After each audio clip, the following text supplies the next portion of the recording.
Lá em 2019, a primeira ajuda que eu procurei foi de um psiquiatra. Eu não sei porquê, mas eu tinha a certeza que se eu começasse a tomar um remédio controlado, tudo aquilo que eu sentia iria desaparecer e eu ia ficar bem. E eu quero te contar mais sobre isso hoje.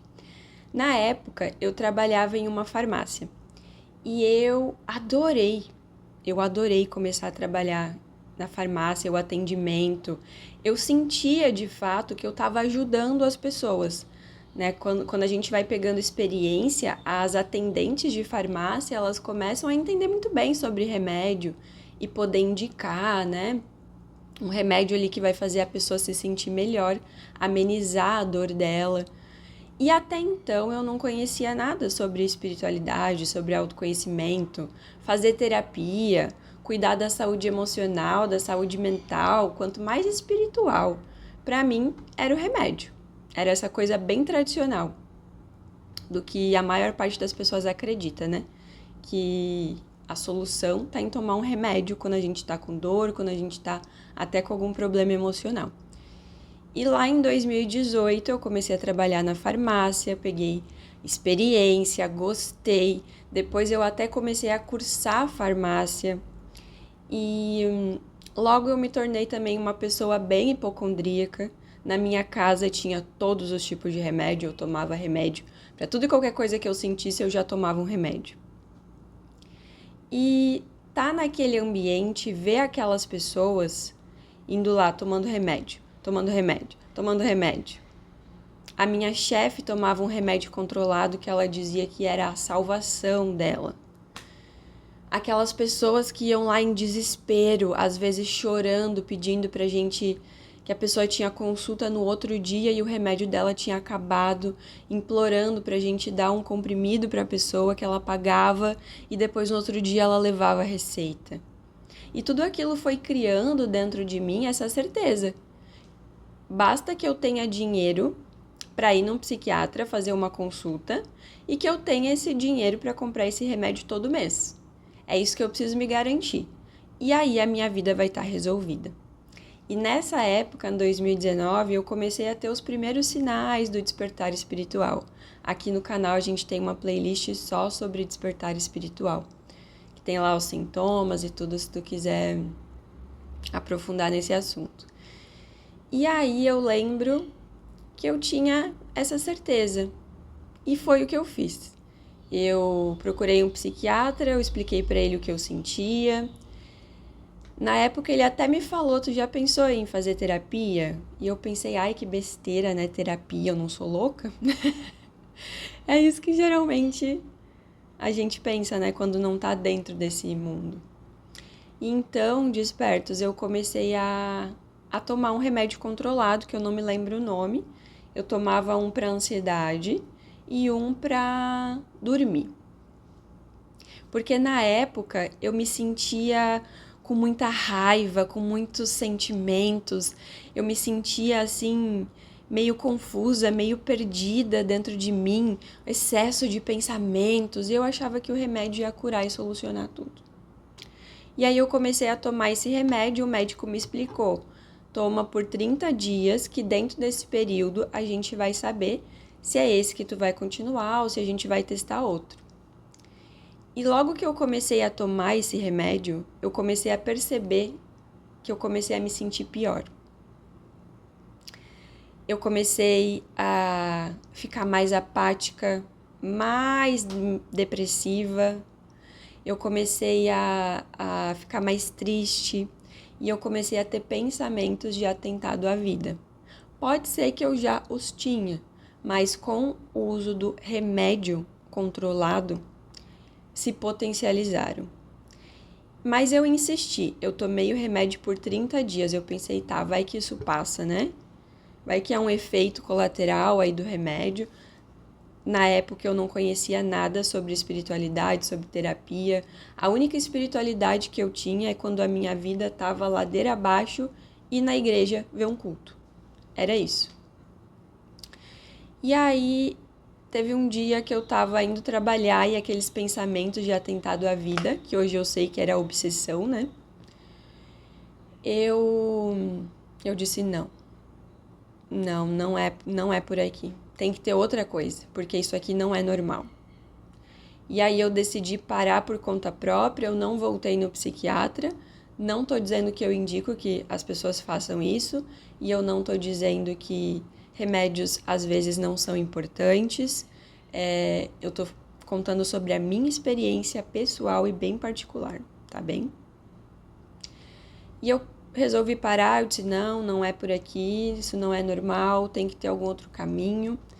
E aí foi quando, né, as coisas começaram a acontecer, e lá em março de 2020 eu descobri que eu estava vivendo o despertar espiritual.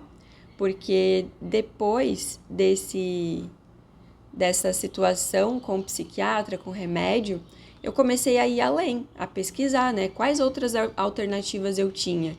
E olha que interessante, né, como a espiritualidade, os nossos mentores começam a colocar coisas no nosso caminho, né? Eu lembrei do que aquele psiquiatra tinha dito de fazer terapia. E aí eu agendei uma sessão de terapia naquela mesma clínica, que era tipo uma clínica popular. E aí fui fazer a minha sessão de terapia, a primeira vez que eu fui fazer sessão de terapia na vida. E aí, quando eu cheguei lá, eu comecei a contar pra psicóloga, né? Era uma psicóloga que eu tinha ido de primeiro momento. Percebe como, quando a gente não é ensinado desde casa esses assuntos sobre espiritualidade, autoconhecimento, enfim, a gente vai procurar primeiro as coisas tradicionais. E olha quem eu sou hoje, né? Eu falo sobre energia, espiritualidade, obsessores, reencarnação, né?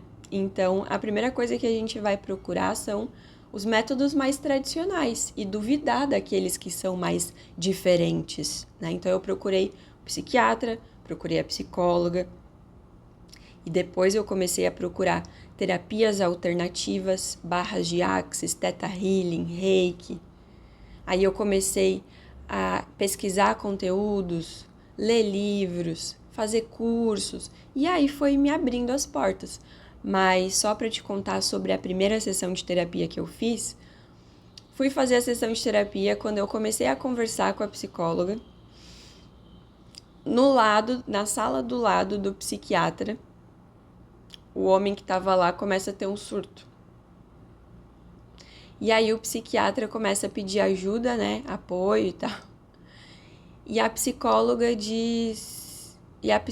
me pediu licença se ela podia ver o que estava acontecendo e auxiliar, né? E aí eu disse, tá bom, pode, claro, né? E aí passou, sei lá, 5 minutos, 10 minutos. Pensei, quer saber? Vou embora. E aí eu fui embora. E depois, eu não lembro se foi ela, a psicóloga ou a clínica, que entrou em contato comigo para reagendar e tal. Mas aí eu não quis ir mais, sabe? Foi uma experiência que não foi boa. Eu tinha ido lá para me abrir, para contar sobre as minhas coisas. Estava num momento de vulnerabilidade, e aí tudo bem que foi uma emergência, mas cortou ali o meu momento, né? E aí foi quando eu comecei a procurar outras coisas, ir além. E dentro disso que eu tô te contando, tem muitos insights pra gente aqui. A forma como as pessoas acreditam que tomar um remédio é a cura, quando não é. O remédio, ele serve para um momento de emergência.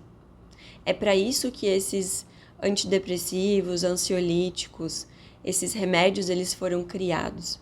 Para que naquele momento de surto, de ápice, a pessoa possa ser medicada para voltar para a clareza dela, para o eixo dela e procurar a cura para o problema que ela tem, que é terapia, que é investir na sua vida espiritual, que é o seu autoconhecimento.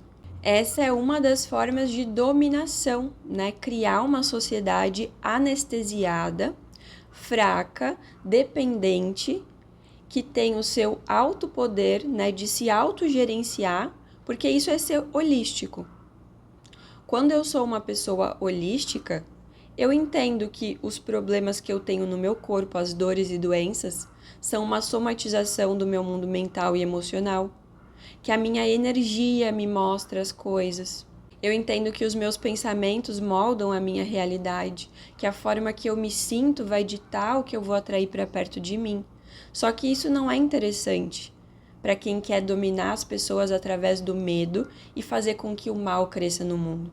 É muito mais interessante criar zumbis dependentes, que além de todo esse sistema sutil, também dão o dinheiro deles também para essas grandes líderes, né? Para esses grandes líderes de dominação em massa que buscam o poder, como a indústria farmacêutica, as mídias, a Igreja Católica.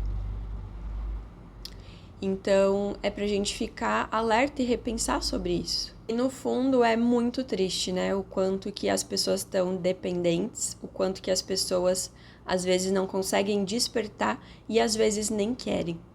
Porque às vezes é muito mais fácil, né? Se medicar, se anestesiar e não encarar o que precisa ser encarado para se curar. Às vezes as pessoas sentem que não têm esse poder e às vezes as pessoas até têm preguiça de fazer isso e não querem ter que colocar a sua própria energia para fazer esse movimento de real cura. E a gente sempre conhece uma pessoa ou várias, né, que costuma tomar remédio para tudo, que costuma tomar esses remédios antidepressivos, ansiolíticos, que a pessoa mesmo assim não está bem, mas a escolha dela é viver nesse ciclo. Muitas vezes a gente precisa ser uma prova viva, um testemunho vivo, realmente nos posicionando e falando sobre o que a gente acredita. Às vezes é preciso para que a gente comece a mudar as coisas. Porque um dia eu também acreditava, por estar nesse ciclo, eu também acreditava que isso era normal, que isso era o que deveria ser feito, que isso é o certo, porque eu não conhecia outras possibilidades. Então, que a gente possa, de alguma forma, ser instrumento da luz aqui nessa terra e, através da nossa própria vida, das nossas próprias escolhas, ser um exemplo e uma inspiração para aquelas pessoas que estão à nossa volta.